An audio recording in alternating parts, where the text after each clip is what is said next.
और चलिए रुक कर लेते हैं अगली बड़ी खबर का। जयपुर नगर निगम हेरिटेज के 2 वार्ड में उपचुनाव है। वार्ड 57 और वार्ड 97 में रिक्त पदों पर उपचुनाव होंगे। 6 से 10 दिसंबर तक नामांकन पत्र दाखिल होंगे और सुबह 10:30 से दोपहर 3 बजे तक नामांकन दाखिल करने का वक्त तय किया गया है।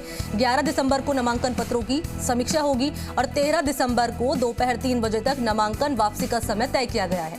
14 दिसंबर को चुनाव चिन्ह का आवंटन किया जाएगा और 21 दिसंबर को सुबह 7:30 से शाम 5:30 बजे तक मतदान होगा और दोनों वार्ड की 23 दिसंबर को मतगणना होगी।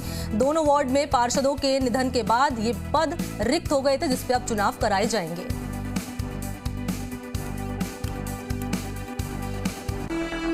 और सहयोगी दीपक गोयल इस वक्त मेरे साथ जुड़ चुके। दीपक, क्या जानकारी खबर पर आपके पास?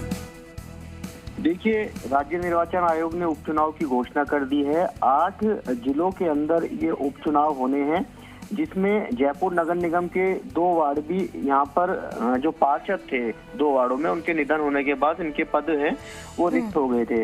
वार्ड नंबर 57 और 57 और 97 दोनों ही नगर निगम हेरिटेज के वार्ड हैं। इन दोनों वार्डों में लोक सूचना है जो यानी कि नामांकन पत्रों का जो दाखिल करने का जो दिन है वो तय कर दिए हैं। लोक सूचना 6 तारीख को जारी होगी। 10 दिसंबर तक सुबह 10:30 से 3 बजे तक नॉमिनेशन दाखिल हो सकेंगे। इसके बाद 11 तारीख को नामांकन पत्रों की समीक्षा होगी। उसके बाद जो नामांकन पत्र वापस लेने का समय 13 तारीख को रखा गया है। चुनाव चिन्ह 14 तारीख को आवंटित होगा और उसके साथ में 21 तारीख का वो दिन होगा जो सुबह 7:30 से लेकर शाम को 5:30 बजे तक मतदाता है कथाबद्ध तरीकों से लाइनों में लग के सोशल डिस्टेंसिंग कोविड प्रोटोकॉल की पालना करते हुए अपने मताधिकार का प्रयोग करेंगे। और 23 दिसंबर को मतगणना यहाँ पर होगी। यानी कि देखिए, रिटर्निंग अधिकारी यहाँ नियुक्त कर दिए गए हैं और रिटर्निंग अधिकारी नियुक्त करने के साथ में जो वोटर लिस्ट है उसका काम है वो पूरा हो चुका है। अब यानी कि पोलिंग पार्टी से लेकर मतदान केंद्रों से लेकर मतदाता बूथ तक कोविड प्रोटोकॉल के तहत पहुंचे और अपना वोट कास्ट कर सके, इसकी तैयारियां पूरी की जा रही है।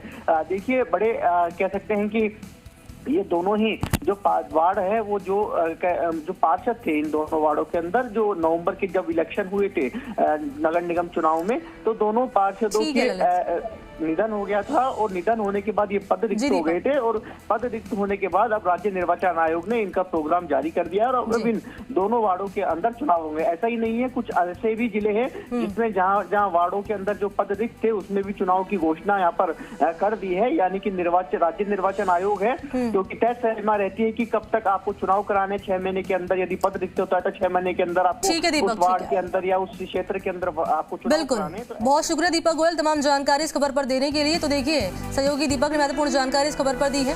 2 वार्ड में उपचुनाव होने हैं। निधन के बाद 2 जो सीट थी वो खाली हो गई थी, जिस पर उपचुनाव कराए जाएंगे, वार्ड 57 और वार्ड 97।